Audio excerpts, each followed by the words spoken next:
Langsung saja kita mulai dan langsung kita lempar kedua caster kita, Bika dan juga Julia. Silakan. Thank you, Bung King Kodok. Kok Bung King Kodok sih? Bungking. Ya tapi kalau misalnya kita melanjutkan pembahasan yang tadi Bigan bilang masalah Cape Town ya. Onyx Olympus memang sudah beberapa kali melakukan split positioning di early game ya. Itu mungkin dari segi untuk resource-nya mereka ingin memperluas lagi ataupun dari segi vision-nya gitu untuk pengumpulan informasi. Karena balik lagi ada revival system yang bisa mereka manfaatkan.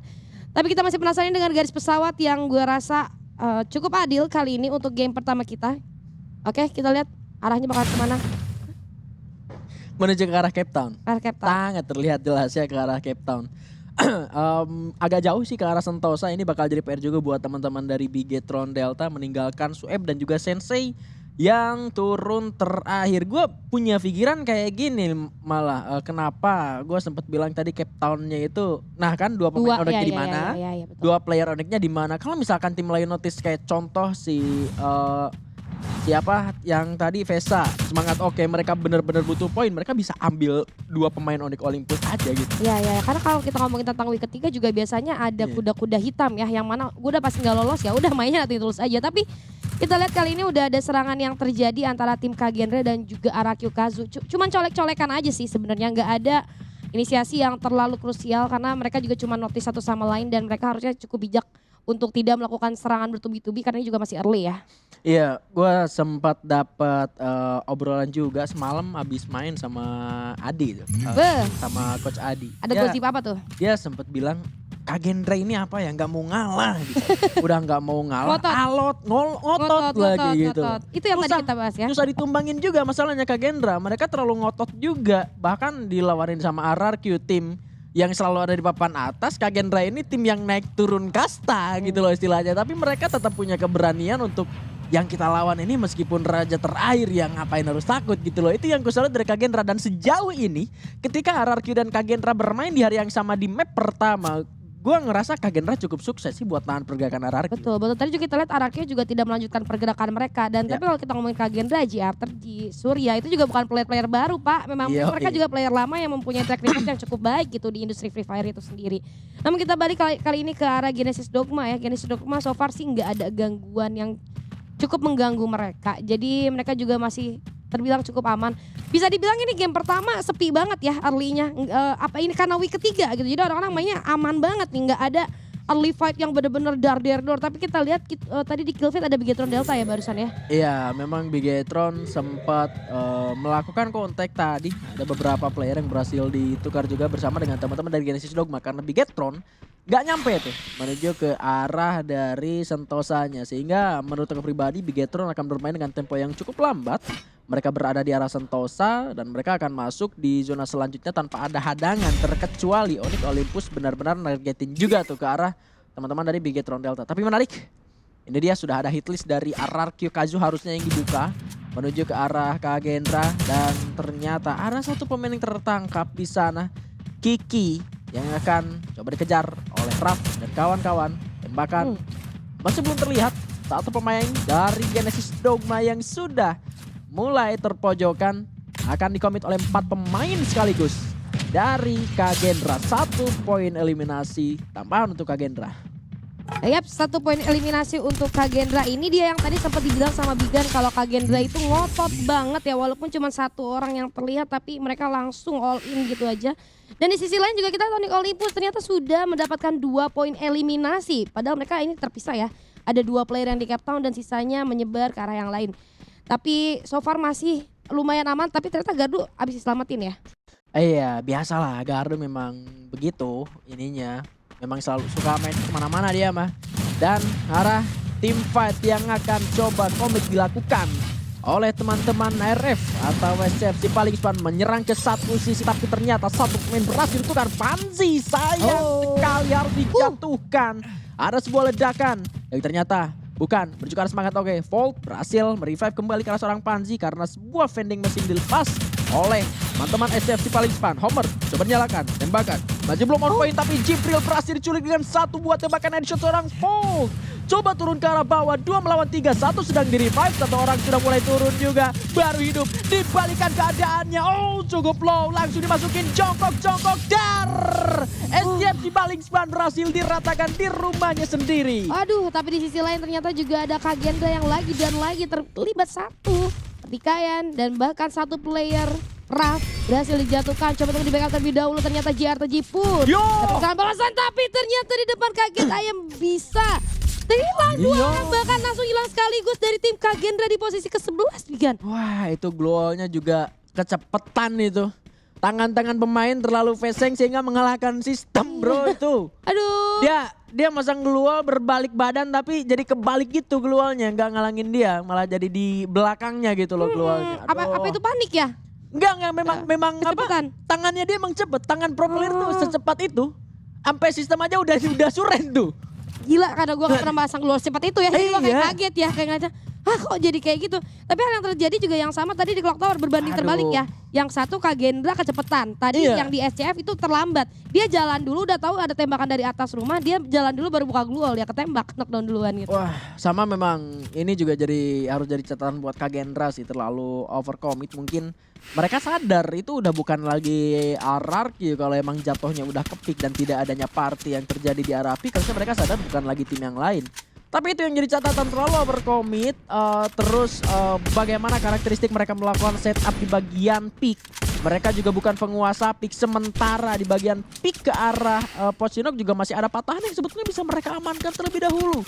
Sebagai objektif itu yang harus dipertahankan, yang utama seharusnya bisa diamankan oleh teman-teman Kagendra. Tapi mungkin pemikiran mereka memiliki objektif yang lain, mereka harus bermain lebih agresif lagi dan mereka tahu itu adalah Genesis Dogma yang bisa digeser juga. Betul. Pada hari ini itu membuka kesempatan lah untuk teman-teman Kagendra. Tapi malah kepleset ya, Iya, malah kepleset itu dia. jadinya. Dan ini kita lihat ada pertarungan antara dua tim papan atas kita itu Arar Kekaju dan juga Bigetron Delta. Udah ada Smelter juga, udah ada Player Kiss juga di sini udah lumayan chaos. Tapi ternyata Racun dan Legal Lot juga harus berhasil dijatuhkan kali ini. Mencoba menggunakan Portal Go kali ini dari seorang Abai. Betul melakukan backup, ada Dix di depan yang sudah terpantau nampaknya. Tapi cukup cepat juga pergerakan dari seorang Abai. Ada Glual yang dibuka di sisi kanan, satu jump shot kali ini masih belum membuahkan hasil bagi seorang Abai. Respon gol yang cukup cepat kali ini. Dari arah belakang ada Razor coba melakukan backup, tapi kita lihat dari Bigetron Delta nampaknya tidak begitu sulit untuk menemukan teman-teman dari area Kekaju. 3 lawan 3 tersisa tapi Dudes masih tersilent dengan 1-2-4-nya, masih bisa bertahan pada Dudes dan juga Abai bekerja sama dengan baik. Masuk lebih dalam lagi, Bigetron Delta dibuat kocar kacir.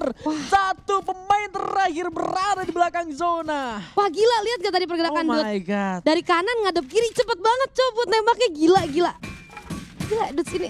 Astaga, gue kaget banget. Gue kaget banget liatnya, gila.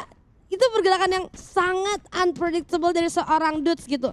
Lihat kanan, terus lihat kiri langsung tembak. Terus ada Abai juga yang bantu sehingga damage-nya bener-bener nyambung gitu ke arah Bigetron Delta, semuanya masuk langsung. Wah, Padahal dalam kondisi RRQ Kazu bisa dibilang loose condition juga sih. iya.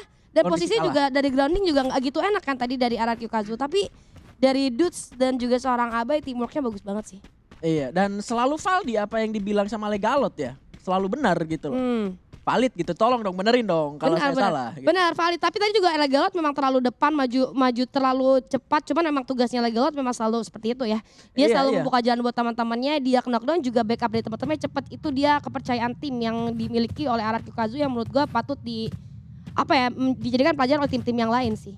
Ya itu dia, memang Legalot sempat mengatakan di minggu kemarin kalau dia mengakui kalau memang situasinya 1 lawan 1 memang sering kalah gitu loh. Dia bilang seperti itu di minggu kemarin, hari Jumat kemarin kalau nggak salah. Lalu memang itu terjadi, tapi kalau udah urusannya tim fight 4 lawan 4 itu bukan jadi masalah besar gitu loh kalau Legalotnya emang harus tumbang duluan.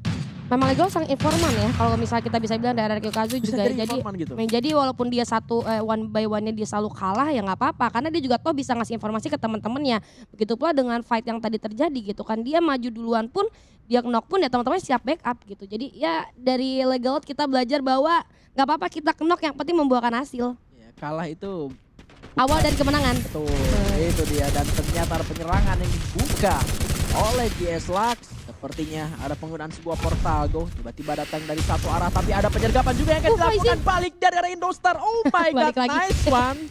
Bagaimana pergerakan dengan menggunakan portal go kembali ke arah belakang tapi membuang satu portal go untuk mendapatkan dan menculik ke arah satu pemain. Ini cukup dibilang rugi sebenarnya enggak karena bisa matahin tempo pertahanan dari teman-teman Indostar. Tapi follow up-nya lanjutannya dari GS Lux ini mau seperti apa? Apa mereka mau pakai portal go-nya lagi nyerang ke satu arah atau mau pakai vehicle-nya dua pemain?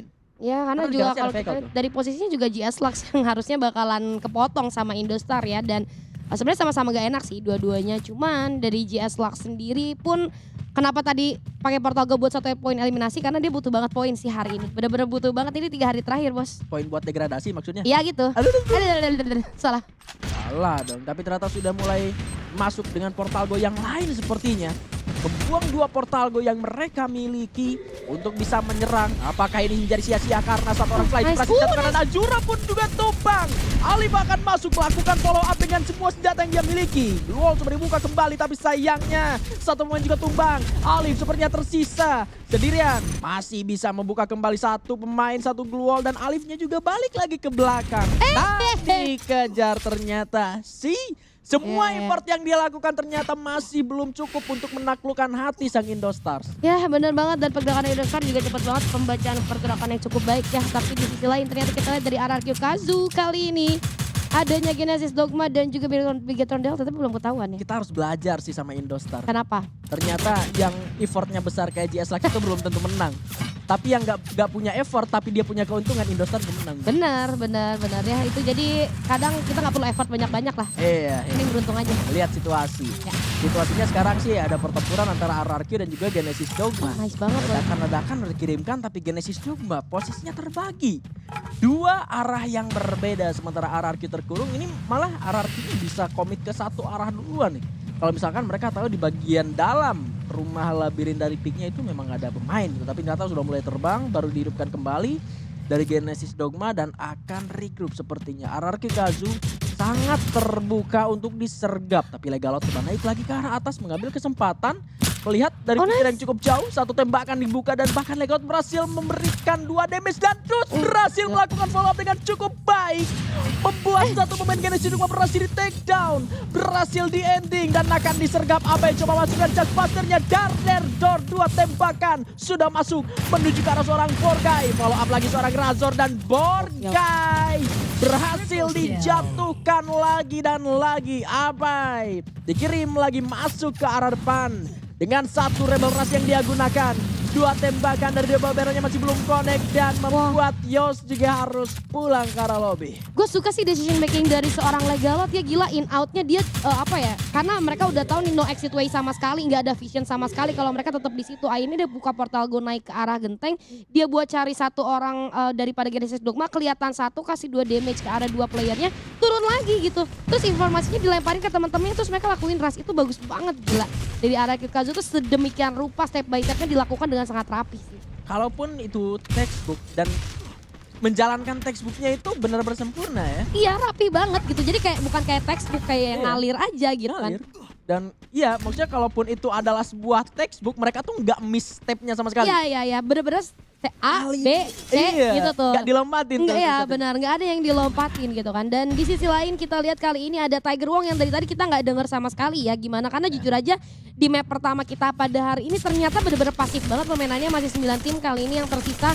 Dan kita lihat dari seorang Thanos harus berhasil dijatuhkan. Jojo kali ini coba melakukan backup 1. Jump shot ternyata tidak membuahkan hasil yang cukup baik kali ini. Tiger Wong cukup terjepit di dalam rumah dari Hans. Jangan ternyata terlalu terburu-buru daripada musuhnya. Satu persatu masuk, ini menjadi keuntungan buat seorang Hans nampaknya Bigan. Oh my god, 1 poin berhasil didapatkan oleh seorang Hans. Coba menghidupkan kembali dengan satu buah pocket tapi sepertinya sudah tidak ada waktu. Dan Nick Olympus berhasil meledakkan Dewa United. Oh my god, what a grenade from Gare.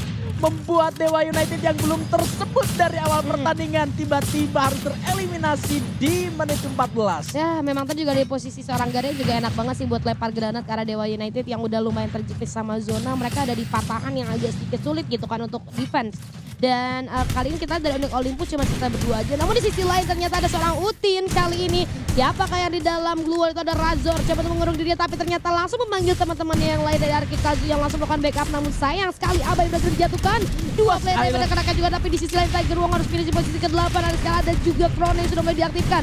Susana kali ini dengan tembakannya yang sangat luar biasa. Oh my God. Masih bisa dieliminasi oleh RRQ Kazu 13 poin eliminasi Digan.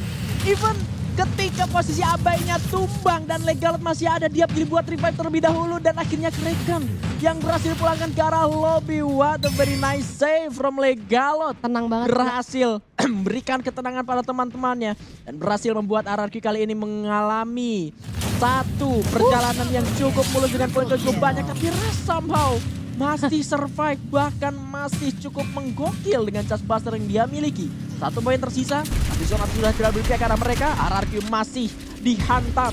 Lagi-lagi bertemu bersama dengan sang robot merah. Abai terus berusaha menghancurkan gol yang ada di depan, tapi ternyata ada sebuah mereka yang tiba-tiba masuk. Dari siapa itu? Ada Legal itu yang pakai Monster Truck ya. Dari tadi dia memang udah God. latihan distrasi pakai Monster Truck karena udah mepet banget zonanya. Jadi dia coba untuk ngecohin aja musuh-musuhnya. Dia percaya nih sama dua temennya bisa untuk ngasih serangan ke arah musuh. Dan ada semangat oke. Itu bahkan gak ada yang ngancurin vehicle-nya Legalot. Itu Sibuk sendiri itu orang-orang. konsepnya Legalot terlalu di-respect apa gimana tuh? Sibuk sendiri orang-orang. Kayak itu segede gitu di zona sekecil ini kok nggak ada yang nembakin ya. Iya, asik banget itu Kapten. Gue lihat-lihat muter-muter doang dan ternyata Kipa pun sempat dijatuhkan karena tertabrak sebuah vehicle dari seorang Legalot. Nitro Stars berhasil dieliminasi oleh Razor. Nice vision dari Razor yang berada di bagian atas. Abai juga dikirimkan lebih dalam lagi. Menuju ke arah seorang Kare. Abai terlihat posisinya. Vehicle-nya dipakai lagi. Dinyalain lagi mesinnya. Mau lari-larian lagi. Nation cuma dieliminasi Legalot dari bagian belakang. Menyisakan satu orang saja. Oh my God. Oh my God. Gila. Permainan macam apa ini RRQ Kazu? Wow, RRQ Kazu Tex Debuyah di game pertama kita.